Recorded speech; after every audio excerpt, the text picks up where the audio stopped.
power is centered around the double life of James St. Patrick, whose only desire is to escape the drug game that he's so deeply involved in. And being Ghost, he was a master at many things. He showed us from the very first moments of power that he was smart, calculated, and a strategist, someone who concealed his intentions and was constantly 3 moves ahead of his enemies, but every single kill from Ghost had a deep meaning. Literally, but he was also a character who, in his own words, wasn't afraid to kill you, and he was also a character who was too good for his own good, and Maria Suarez was a classic example of this. But in this video, we're going to look at Ghost's top 10 kills, putting some meaning, context, and linking each kill, why it made our favourite character James Ghost St. Patrick a great assassin on power. So without further ado, let's dive in with number 10, Breeze. And although we haven't seen this kill yet, and I say yet because it is still one of the key moments in the journey of James St. Patrick, and something that we could see at some point in Power Book 3 raising Kanan, but a young Ghost and Tommy started hustling and working for Kanan and Breeze on the corner of the streets as young kids, ultimately just to survive after the death of Ghost's father. It was Breeze who gave James St. Patrick the nickname of Ghost because he was so good at evading the police. He was this young kid that would just disappear and vanish before the police could ever get to him. Sounds familiar because that's exactly what we witnessed for 6 seasons of Power, with law enforcement not being able to trace one single murder back to Ghost, and that's how good he was. But Breeze was a strong leader who wasn't the smartest.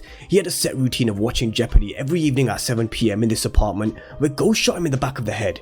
Ghost had a plan and a vision which Breeze couldn't see, and he was in the way of his future. Killing Breeze allowed Kanan to take the ranks until Ghost set him up to go to prison in order for him to take over the drug empire. But this kill, when and if we do see this at some point, will be one of the most important kills in the making of the man that we saw on Power, James Ghost St. Patrick. But let's talk about Miguel Alvarez. Ghost walks into his club Truth as James St. Patrick, a businessman in a suit, but we also witness another side to him almost instantly, and that's in his tank top, gun in hand, introducing us to his other persona as Ghost. Hired by Kanan to hit Ghost and Tommy's organization, Miguel Alvarez is brought to the basement of Truth by Tommy Egan, who tells Ghost that if he talks, then he's pretty much dead anyway, that he's not afraid to die. This was the first murder that we witnessed on Power, as Ghost showed how ruthless he can be, taking no prisoners, telling his crew to also clean this shit up because he wants that shit spotless, like it never fucking happened.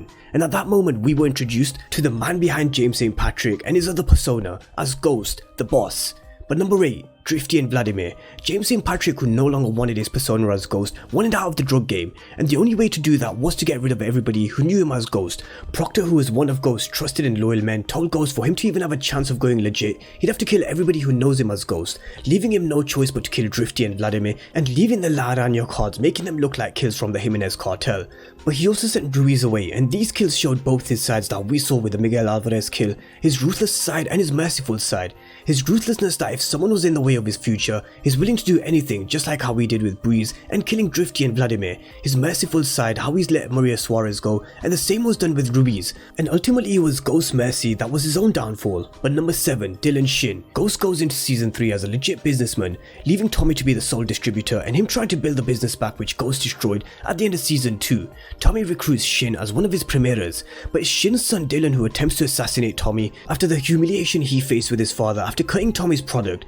Dre back on the block hears from 2-Bit that the Koreans are going to be lighting up Tommy's ass, giving Ghost a heads up, and he not only was there for his brother by taking care of Dylan, he just disappeared into the night just like a ghost. But number 6, Terry Silva. Now Terry Silva, along with Joe Proctor, represented James as his lawyer, but he was more than just Ghost's lawyer. He was Tasha's lover behind his back, and that was one of many things that contributed towards his downfall. Ghost became a really dark character towards the end of season 4 of Power, and Raina's death was a huge factor in this. But did this kill prove that Ghost still loved and cared for Tasha, or was it just Ghost's alter ego? Now in my opinion, Ghost still had a part of him which still loved Tasha. He was territorial, and for him at the end of the day, Tasha was still his wife, and a part of him still cared for Tasha, so Terry Silva had to go. Now number 5, Marshal Clyde Williams. Now Ghost took a lot of shit from Williams, the prison guard, and he had to because of the orders given to him by Joe Proctor, telling him that he had to act like James St. Patrick, like he's a legit club and business owner, if he ever wanted to get out of the orange jumpsuit. But Williams made it his duty to make Ghost's life a living nightmare from the moment he met him, from spilling Ghost food on the floor, calling Ghost a cop killer, taking away his mattress, to beating him, and almost choking him out. Williams was certainly living on thin ice with Ghost.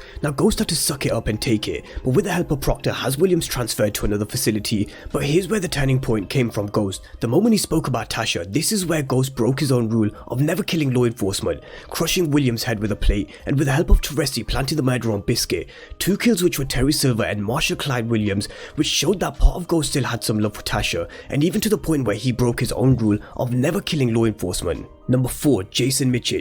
Now season 6 for much of the early parts were filled with a lot of action with Ghost versus Tommy after the death of Tony Teresi and Angela Valdez, but they were both forced to work together by Jason Mitchell, who warned that if either killed the other then Jason will kill the other. Realizing that both needed to get rid of Jason Mitchell if Tommy ever wanted control over his drug business to do shit the way he wants, and if Ghost really wants to become a legit businessman. Both Ghost and Tommy agreed to work together, but that was before the death of Lakeisha. Thinking that Ghost had killed Lakeisha, Tommy failed to live up to his part of the plan, which was placing the gun in the elevator. Ironically, the second time Tommy pulled such a stunt with Ghost, the first by not turning up to the warehouse where they were supposed to kill Kanan at the end of season 2. But this is where we saw the brute force and the fight that we know Ghost had. He always came out on top in battles like this, and not only did he choke Jason Mitchell out, he also made sure he made this kill look like it was made by Andre Coleman. And with the help of this security guard, the tape of Andre Coleman heading up to the roof where Jason's body could be found was delivered straight to the police, where Dre was then picked up.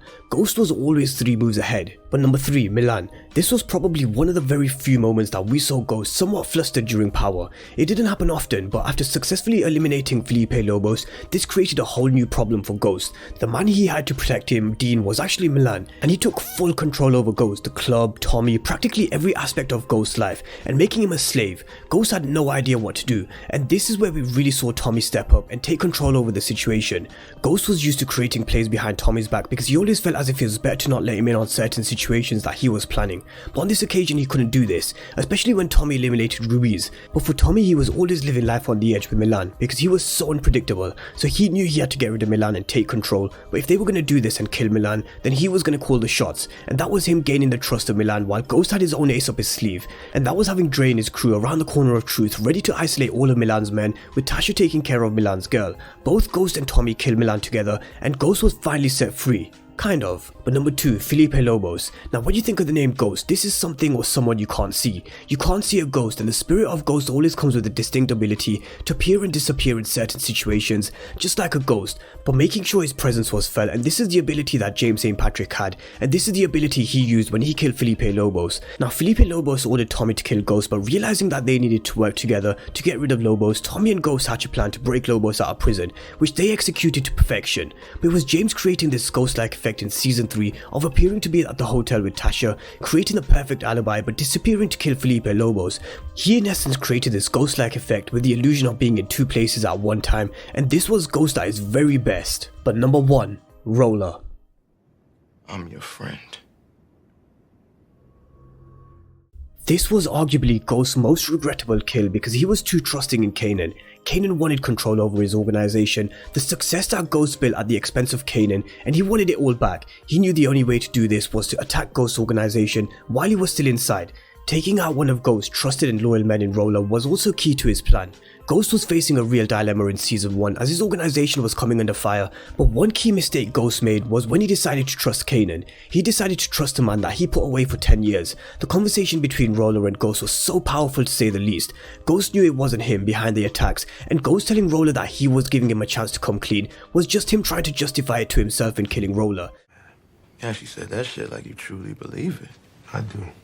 Nah, you don't. Roller was never going to admit to something that he didn't do because he wasn't the one behind the hits. He knew that Kanan had set him up, but Ghost couldn't see it, and it was too late because if Ghost didn't do this, then Tommy would. This scene was so powerful and filled with such emotion, with Ghost not just killing an innocent man, but someone who he raised, and showed just how cold Ghost was, shedding a tear for killing a boy he raised, but then instantly detaching his emotions. And this was the kill that ultimately turned Ghost to alcohol. Needless to say, if Roller was still around, Power could have been a very totally different show, and the kill made by Ghost that impacted him the most. But those were Ghost's top 10 kills on Power. Let me know what you guys think down in the comment section down below, and if you think another kill should have been number 1, then let me know what you think. But as always, thank you guys for watching, and I'll see you next time.